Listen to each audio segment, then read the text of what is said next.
Hey guys, welcome to number 6 of the Derby Career Mode Live. And to start off this episode, if you look at the top goal scorers, we've got both Martin and Bent up there with 4 goals and 3 goals, and Johnson, with 3 goals. I think Johnny Russell is up in the assist marks. Yeah, he's on 2 assists. That's really nice to see for him. Obviously, he's a very good player, and we're doing well. We got obviously the new formation in the last episode. We made a fantastic signing, but we are going to go into the game against Ipswich now. It's quite a big game at the top of the table. If we do beat them, I think we do actually go into 3rd in the table, so very important we get the win in this game. And Ipswich obviously a very good team, so it'll be interesting to see what the result will be. But the player we did sign in the last episode, if you did miss it, go back now, but I've kind of spoiled it anyway. It's Demarai Gray. He's a very good player, 91 pace, nearly 80 dribbling. He's only going to go up, and he can play him behind the striker, so he can either play him in Johnson's position or Russell's position, but at the time being, I'm going to just leave the team how it is, and let's go into the game and see how we do. So into the lineups for today's game we go. Obviously we've gone for the normal lineup. It is kind of crazy how we got players like Butterfield, Bryson and Hendrick just sat on the bench, not really doing much, but as long as we keep getting the results, there's no point in changing the lineup obviously. So into the Ipswich team now, they've got Chambers at right back, Parr at left back, and then whereabouts is Bearer? I'm not too sure where he's gone. Scouse in the midfield, Pittman up front, and Freddie Shears. Not too sure where Murphy is either, but that winger they've got is actually quite good. We're actually the best scorers in the league at the moment, but Ipswich have only conceded 2 goals, so it's going to be a very tough game. Hopefully our goal scorers can find their shooting boots and get the goals for us. Oh, no. Off the... Oh, I thought it was going to go off the line, but Shackle couldn't quite get it off there. The amount of possession Ipswich have is kind of crazy. I don't know if I need to change formation or something, but we're just not getting the ball, not getting the chances. I don't think we've had a shot yet, so yeah, I don't know what we did wrong there. We kind of just committed a little bit with Keogh. Then the defender got in, and then Shackle on the line couldn't quite get there. But 45th minute, a little bit annoying just before half time as well. Let's make our subs now at 60th minute. We're just not getting anything at all in this game. Johnson's been absolutely nowhere. I'm going to actually change him for Thorne because we're not going to need Thorne now. I'm kind of tempted to put Ince in the middle though for Gray, and then put Russell out right, Bent up front, and maybe Hendrick in the midfield just for a bit more legs. Like Hughes isn't getting on the ball enough, but I'm going to give it a sec because we could either bring on a centre mid or Andy Vyman. We'll just wait a minute. Here we go, Johnny Russell. Come on, lad. Yes, boys. That's why we waited. We just literally just made those substitutions. Then we went on the attack with Johnny Russell. He's beautiful dribbling, going around players, getting it into the back of the net, and that's a terrific goal for the Scottish international. Lovely little play on here. Cuts inside, and then just massive gap. Runs into it. Beautiful goal. Not much to complain about that. I was about to sub him off for Wyman as well, so I'm glad that we did keep the one to get that goal and to get us back into the game. Oh, that's a bad tackle there. Very bad tackle from that Ipswich player. Is that a red card? Maybe. I don't know. It came from behind, and that is a red card. Number 21, who is that guy. I'm not going to bother trying to say that. It's Malaki Kokits. I don't know. Something like that anyway, but he's been sent off. Last 10 minutes now. I'm going to go pretty much all out attack and try and get that winning goal, because with them on 10 men, they're going to park the bus completely. No pushing or anything. Last 5 minutes now, we've basically put it on 4-2-4. All out attack, so I just want this goal and to get the 3 points against Ipswich will be so important. Come on, Darren. Off the post, Ince. Yes, boys, we've got it. 88th minute, Tom Ince chucking everyone at it, and we do get that goal. That player being sent off swung the game completely. Like, they obviously we scored before him, but I think they could have held off with a draw. But that, oh my God, I love Tom Ince and I love Darren Bent. They're wonderful, wonderful players. Especially Tom Ince. He's such a nice player on that right hand side with the 4-star skills. Getting his first goal of the season, such a critical goal in getting us into the top like 3, maybe even top 2. We'll have to see after this game. Come on, Demarai Gray. Last minute of the game. Can he get himself a second goal in this second game? Yes, he can. What a beast. Demarai Gray, second goal, second game.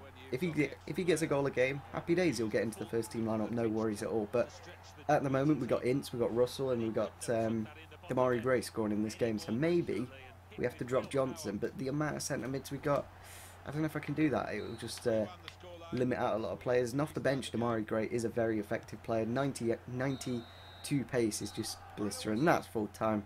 Last kick of the game from Damari Gray there. And that's a really nice home victory. Obviously, we got the 2 goals in the 90th to get us the 3 points. And we did well. Like in the first half, Ipswich had the ball all the time. Second half, completely changed. So that was good to see. So our next game is against Forest. You might notice around me that the start of this episode looks a lot different. I've got the same shirt on, so nothing too much different. But basically, the lighting was absolutely atrocious in that last episode. So what I thought I'd do is just redo it today, and well, not redo it, but just carry on now. I just stopped recording. So our big game is against Forest. I didn't want it to look really bad when we've got Forest, because they are a massive team to play against. So we are going to play against them now. It is away from home. It's going to be one of the biggest games of this season, and we are going to go with our strongest lineup possible because we need to get a win against Forest. They are our biggest rival, biggest derby in the world, isn't it? Let's be honest. Derby are involved in the name. It's Derby versus Forest, and then it's a derby between the 2 East Midlands clubs. So I think we are going to go with this lineup as everyone's on full fitness. Then we got obviously on the bench Damari Gray. Did really well in that last episode. Obviously he got a couple of goals. Or did he get one? He might have got one at the start of this episode, but because it's a new day, it feels like a new episode. But anyway, we are going to go for this lineup and see how we do. So into the game we go. It is at the Forest Park Stadium, which is kind of similar to their stadium, which is kind of frustrating because obviously Derby should probably deserve theirs if Forest Stadium is on the game. But massive difference in the table. It's nearly 10 points difference, 8 points at the moment, but after this game it could be 10. So hopefully we can win this game. If they actually lose this game and the 2 teams in the relegation zone win theirs, Forest will go into the relegation zone. So I really want to get a good victory in this game. We are currently the top goal scorers in the league with 17 goals from only about 7 or 8 games. So we're doing really, really well. So let's go into this game against Forest and see how we do. Oh, come on, Martin. There we go, Chrissy Martin with the goal. Back of the net, nice bit of space. And it's been mainly Forest in this game. I'm going to be frankly honest with you. They've had a lot of the ball. We've had maybe 2 or 3 attacks and got lucky on that third one. But Chris Martin, like, it looks more like me than actually Chris Martin. I don't know what they've really done with his player face. A lot of the other players look quite similar. Thorne, Johnson and all them lot, they look quite similar. Johnson's a bit debatable. He doesn't exactly look perfectly like him, but they could probably work on that a bit. But anyway, a nice goal for us to kick off this game in the 26th minute with Chris Martin. So we're going to make our subs now, 60th minute as always. I think we're going to get Damari Gray on this left-hand side, a bit more pace going in there. And I'm kind of tempted to put like Hendrick or maybe even Bryson behind the striker. But at the same time, maybe Vyman. Yeah, I think I'm going to get Bent on. He's 2 ratings higher now. And, ooh. Yeah, we're going to put Bryson in behind the striker. Obviously, he used to score about 16 goals a season, one season. So maybe you'll get that back in this season. I'm not too sure. But let's go for that lineup. It's a little bit more defensive in terms of midfield. And up front, we've got a bit more pace. 10 minutes left in this game now against Forest. It's not been the most exciting of games. There's not been that many yellow cards or anything. But they have got Lansbury on now. But Darren Bent. Go on, Gray. Darren, there we go. Oh my god, that was hectic. I was just saying how not really much happened in this game, but then that ball in the box just changed it all. Darren Bent maybe should have converted the first chance, but then Damari Gray got it off the keeper, and then eventually we scrambled it in with Darren Bent. Yeah, I'm not too sure how the keeper kept that out in the first one, but anyway, getting the second goal in the game now. I think we're going to stick it on defensive for the last 10-15 minutes, depending on the time and stuff like that, but I don't think it'll be too long. Oh! Jack Hobbs is with the ball, bad ball control. Tommins is arising. Pano? Pano, there we go, referee. Taken from behind Jack Hobbs. It could be a red card. Yes, it is. There we go, that's that card I wanted. There's always a red card in a Derby Forest game. And there it is for the Forest man in the last few minutes of the game. I was trying to sweat it across to Tommins, but maybe I should have just converted it with Darren Bent. But anyway, we've got a chance from the penalty spot to make it a 3-0 victory, and that'll be a really nice result against a Forest side that haven't done that badly. Like, in past, they've been absolutely atrocious. They've been really good in this game, but we've got the goals. So I think we are going to take it with Darren Bent. He's probably got the best penalties. Going to put it in the top right-hand corner. And there we go. We put it in 3-0. Really nice result. Obviously, Forest getting down to 10 men. And that's the third and probably the final goal in this game. And it's good to see that we're getting goals in this formation. Like when we played the 4-3-3 before, not really much happening, but now we've got this 4-2-3-1. It's working really well, and it probably involves a lot more of the players. And there we go, full-time whistle there.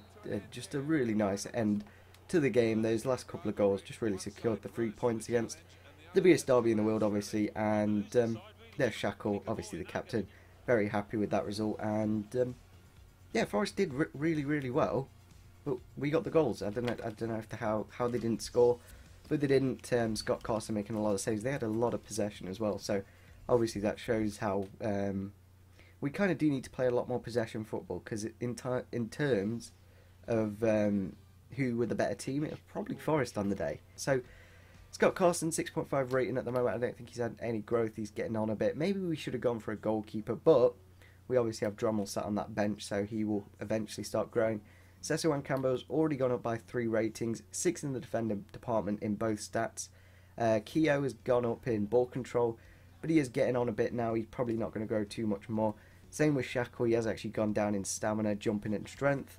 Kolasinac, hopefully he starts growing. He's in excellent form at the moment, and I reckon if we start giving him a few training sessions, I don't know what we could improve, because his defending stats are both over 82. Maybe a bit of ball control just to help him out going forwards. Thorne has already gone up by 2. That's really nice to see. Only about 2 months into this career mode, so at that rate he'll probably be about a 75 by the end of the season. Then we got Will Hughes, not actually grown a rating yet, but he has actually gone up in some of the stats. Bradley Johnson, probably not going to grow. He's 28 now. Maybe if we do a bit of training, his dribbling could go up a bit. Tom Ince as well, he's in good form, but he hasn't actually grown yet.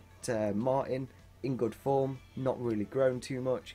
Same with Russell, his physical stats have gone up quite a bit, but in terms of ball control and dribbling, they've only gone up by 1.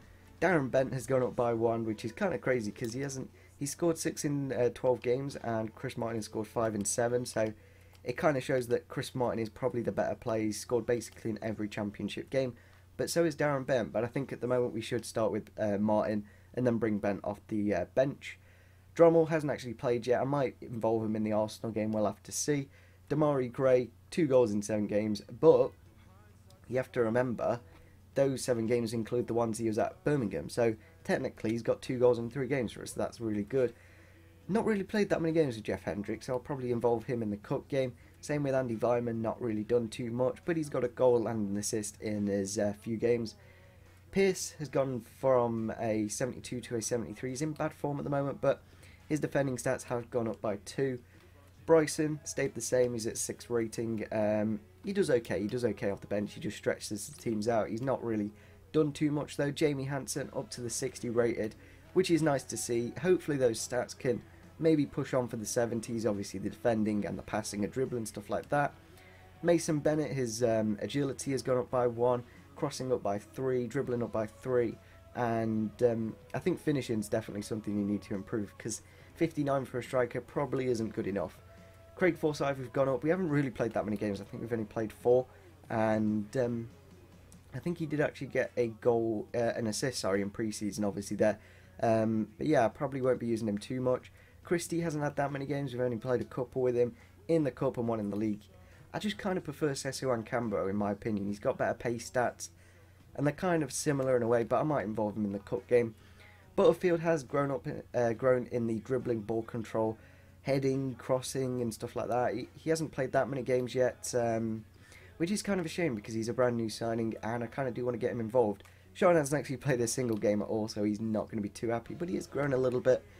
Dawkins, I really liked him in that Cup game. He did really well, and 3 goals in 9 games, not bad at all. Obviously got a couple in pre-season, 1 in the Cup, obviously, so he's doing quite nicely. Baird is going down, obviously he's getting on a bit. He's not going to be involved that much. It's basically whenever Thorne isn't that much of fitness, but I might even consider just playing Hansen over Baird, so maybe we'll have to look into selling him in the next window. Connor Salmon, these are a few of the players out on loan, has gone down in aggressions, attacking, positioning and interceptions.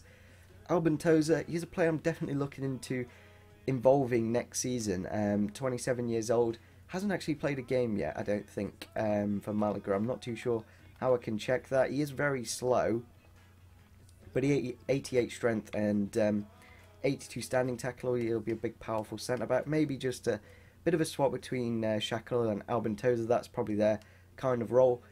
Thomas, he has gone up by 1, but he's not really played that many games. His stats are going up decently. Rawson's in bad form, which is bad to see. Obviously, he's out on loan at Rotherham. I think he's only played one game as well, which is a bit annoying. Bunjaku's gone up by 1. Not really much you can say about these younger players, but so has Calera gone up by 1. Buxton out on loan. Kelarus out on loan. He has played 1 game in the Capital One Cup. I'm not too sure why he's not the first team keeper. I doubt there's a better keeper at Luton. But anyway, that's the scout report done. It did actually go on for a bit of a while, but I thought I'd just extend this episode out a bit longer because we've only played a couple of games. But yeah, we've got not too much money, but I think we've got enough money to make 1 more signing in the January transfer window, maybe just a loan or 2 if we need them. But I don't know if we need them really, because looking at the table, we've conceded 11 and scored 20. Maybe we just need to concede a little less, and in terms of goals, we're the best in the league. There's no need to get any more goals. It's just defensively we need to do a little bit better. But anyway, we are going to end off the episode here. Hopefully you understand that I don't want to go into the next episode against Arsenal as the fresh start. I would have quite liked to play that Borough game, but I think if we just warm ourselves up with that Borough game at home, then go into the big game against Arsenal, that'd be something really good. And hopefully we can get a good result after them. So smash the like button if we could get over 35, maybe even 40 likes. You're really giving some great support and great comments in this series. Subscribe if you are new to the channel, and see you soon. Bye.